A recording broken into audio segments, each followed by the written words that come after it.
Bab 24, Janji yang Terlupakan. Yongki membuka mata. Dia samar-samar tersadar dengan apa yang dia lakukan. Maafkan aku, ucap Yongki melepaskan kedua tangannya dari tubuh Indria. Tetapi seketika dia langsung oleng dan hampir rubuh. Untung saja istrinya langsung menangkapnya. Ayo, aku bantu masuk ke kamar. Lain kali jika begini lagi, akan aku adukan kepada Abah, ucap Indria geram. Tidak, aku janji tidak akan minum lagi, jawab Yongki takut juga. Terakhir kali dia mabuk sampai diguyur air dingin 3 ember. Kamu sudah dewasa, Mas, aku tidak mau banyak bicara lagi. Aku yakin jika sejak kecil Abah mendidik dan mengajarkan ilmu agama padamu. Pucuk Indria. Yongki berusaha berjalan, tetapi matanya masih samar, bahkan istrinya juga terlihat ada banyak. Yongki sangat pusing, tetapi berusaha berdiri agar tidak terlalu membebani istrinya. Kepalaku pusing, bisakah kamu memijat kepalaku? Pinta Yongki. Ogah, tolak Indria secara langsung. Kok kamu begitu? Aku ini suamimu, sergah Yongki. Suami, kalau ada maunya aja bilang begitu. Sekarang gantian aku minta hakku sebagai istri, apakah kamu sanggup? Balas Indria. Kamu minta apa? Malam pertama kah? Goda Yongki. Indria langsung merah padam. Untung saja dia memakai cadar sehingga tidak diketahui oleh suaminya. Apa menurut Mas Yongki tanggung jawab suami hanya sebatas itu? Sudahlah, aku ngantuk dan capek. Selamat malam, sergah Indria kesal. Yongki merasa hampa. Saat ini dirinya tidak tahu dengan jalan pikirannya sendiri. Yongki langsung menarik lengan Indria dan mereka rubuh secara bersamaan ke tempat tidur. Ah, sakit! Teriak Indria, tangannya tertindih tubuh suaminya. Sudah aku bilang, pijat kepalaku yang sakit ini. Kalau tidak malam ini aku akan menciummu, ancam Yongki. Tidak mau, lepaskan aku. Kamu bau sekali, segah Indria memberontak. Bukannya Indria ingin jadi istri yang durhaka, tetapi dia memang tidak tahan dengan napas suaminya yang bau minuman keras begitu kuat. Mungkin jika dalam kondisi yang normal dan suaminya mau meninggalkan Sinta, bisa saja dia rela menyerahkan seluruh jiwa raganya. Makanya, pijat kepalaku dong. Sebagai gantinya kamu mau minta apa aku turuti. Bujuk Yongki. Baiklah, aku mau minta kamu tinggalkan Sinta. Jadilah suami yang bertanggung jawab dan belajar memperbaiki diri, jawab Indria mencari kesempatan. Iya, aku tidak mencintai Sinta. Aku hanya suka kecantikannya saja. Buruan pijat pelipisku ini, jawab Yongki dengan entengnya. Indria senang-senang sekali. Entah kenapa hatinya begitu berbunga-bunga. Mas, jika kamu memang menepati janjimu, aku juga berjanji akan menjadi istri yang baik, gumam Indria. Indria mulai merapikan posisi suaminya agar tidur dengan nyaman. Dia pun dengan senang hati memijat suaminya. Pijatan kamu enak, masakan kamu juga enak, puji Yongki sambil memejamkan mata. Sudah, tidurlah. Besok biar bisa bangun pagi, pucuk Indria bahagia. Indria menatap wajah suaminya sepuas hati. Memang sangat tampan sekali dan tidak membosankan. Sesekali Indria mencubit pipi dan hidung suaminya, saking menggemaskannya. Setelah tidur nyenyak, Yongki malah bermimpi di masa lalu, di mana dia ditinggalkan oleh pacar yang benar-benar dia cintai. Nadia, kenapa kamu pergi meninggalkan aku? Aku mencintaimu. Jangan pergi, gumam Yongki dalam mimpinya. Indria bisa mendengar dengan jelas dan langsung melepaskan tangannya. Dasar suami playboy, keluh Indria menjewer kuping Yongki. Ah, sakit. Pekik Yongki terbangun. Gak peduli, aku mau tidur, jawab Indria pergi. Yongki yang juga mengantuk langsung kembali tidur. Kali ini dia memimpikan Indria dan tersenyum bahagia. Indria bangun agak kesiangan. Dia semalam tidak bisa tidur. Sebab gara-gara Yongki yang dalam kondisi setengah mabuk berbicara ngelantur. Di sisi lain, Indria masih bisa merasakan bagaimana Yongki memeluk cukup lama. Jika membayangkan hal itu, Indria langsung merinding. Sedangkan Yongki baginya malah tidak ingat. Lelaki itu mengira jika semalam pulangnya diantar oleh Miftah. "Kamu tidak masak?" tanya Yongki lemas hanya melihat roti tawar isi selai di atas meja makan.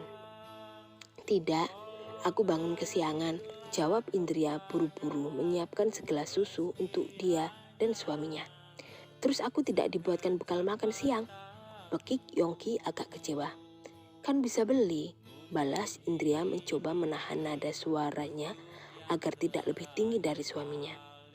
Dia heran, dulu suaminya bilang masakan dia tidak enak. Sekarang hanya tidak dibuatkan bekal, makan siang sudah ngambek. Sedangkan Yongki yang terbiasa makan masakan Indria, pagi ini tidak selera sarapan hanya sekedar roti tawar. Tetapi Yongki tetap memaksakan diri untuk makan karena memang sudah kelaparan. "Hari ini kita berangkat bareng ya. Mobilnya aku yang bawa dan nanti aku jemput kamu," ucap Yongki. "Iya," jawab Indria dingin, membuat Yongki jadi tidak enak. "Kamu pulang jam berapa?" tanya Yongki lagi. "Belum tahu, lihat saja nanti," jawab Indria. Yongki terus memperhatikan istrinya. Bahkan ketika memakai cadar, makan tetapi bisa nyaman dan tidak rempong. Mungkin karena memang sudah terlatih sejak kecil jadi terbiasa. "Indria, kamu kenapa sih?" tanya Yongki dengan nada mulai meninggi. "Kenapa apanya?" tanya Indria cuek. "Kok kamu pagi ini marah padaku? Apa karena aku mabuk?" "Pikir saja sendiri," balas Indria. Indria lelaki itu wajar nakal sedikit. Kalau hanya sekedar minum itu hal biasanya. Jawab Yongki santai. "Mas, apakah kamu tahu hukumnya minum alkohol sampai kamu mabuk dan seperti orang gila itu?" tanya Indria. "Ya tahulah, tapi lelaki kalau sesekali tidak melanggar aturan tidak keren. Pantas saja hidup kamu terlalu hampa," jawab Yongki membela diri. "Oh, jadi menurut kamu masuk neraka juga keren? Silahkan nikmati sendiri dan jangan ajak-ajak aku," balas Indria. Setelah keduanya selesai makan, Indria langsung menyambar tas dan keluar rumah duluan. Tunggu!" sergah Yongki berlari menyusul istrinya. Dasar lelaki menyebalkan. Ingin mengeluh tapi juga percuma. Hanya membuang tenaga. Memang pilihanku hanya bisa sabar, batin Indria. Indria memilih duduk di kursi belakang. Tetapi Yongki langsung menarik tangan sang istri dan memaksa duduk di depan. "Aku bukan supir kamu, kita ini suami istri," sela Yongki emosi. Indria malas berdebat, memilih mengalah dan diam saja duduk di samping Yongki. "Kamu kenapa sih?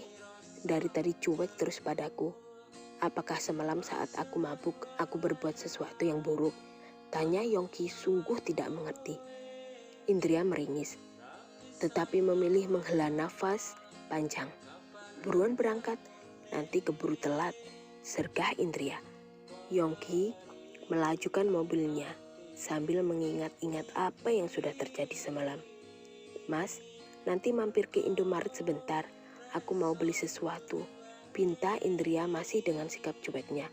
"Iya," jawab Yongki agak kalem. Tidak lama kemudian, mereka menemukan adanya Indomaret di pinggir jalan. Segera Yongki langsung memarkir mobilnya. Indria segera turun. Ingin mencari pembalut sebab sudah mendekati tanggal datang bulan rutinnya. Perutnya juga sudah mulai nyeri, makanya sebagai persiapan jika sewaktu-waktu nanti datang tamunya. Tanpa sengaja Indria melihat sosok wanita yang tidak adalah Vida. "Aku harus buru-buru bertemu dengannya. Tidak akan ada hal baik," batinnya Indria. Tetapi malah di kasir mereka bertemu jua. "Yo, aku duluan," sergah Vida.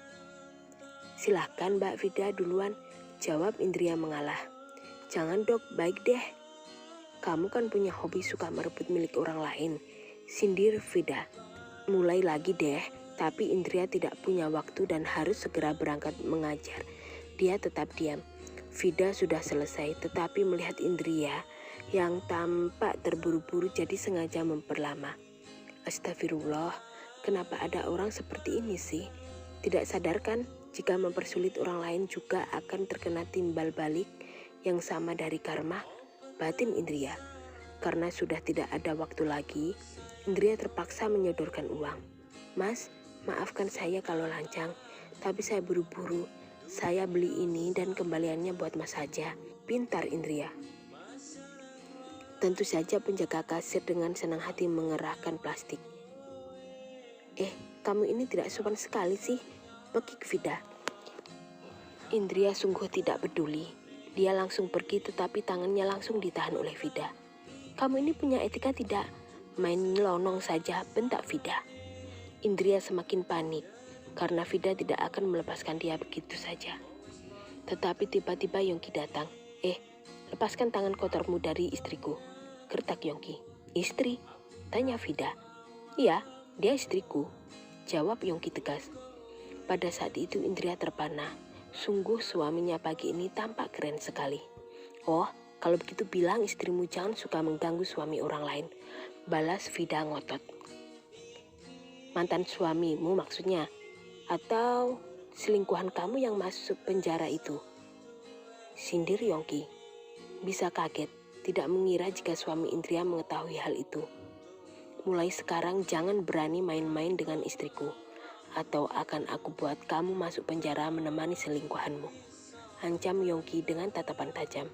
Seketika Vida menjadi gentar dan memilih kembali ke kasir, buru-buru membayar belanjaannya. Indria hanya bengong, belum mengerti dengan apa yang barusan terjadi. Mas, jangan banyak tanya, ayo buruan berangkat. Sudah terlambat ini, lain kali kalau ditindas orang lain lawanlah mereka. Jangan hanya beraninya dengan suami saja. Kau tahu ayam katai? Itu sepertimu yang beraninya di kandang, kalau di luar melempem. Sergah Yongki. Ayam katai? Yang kerdil itu? Pekik Indria. Iya, lihatlah tinggi kamu sepundak aku, ejek Yongki. Indria merengut, bukan dirinya yang pendek, tetapi memang tubuh Yongki yang terlalu tinggi. Jika dibandingkan dengan wanita lain, dia yakin termasuk tinggi.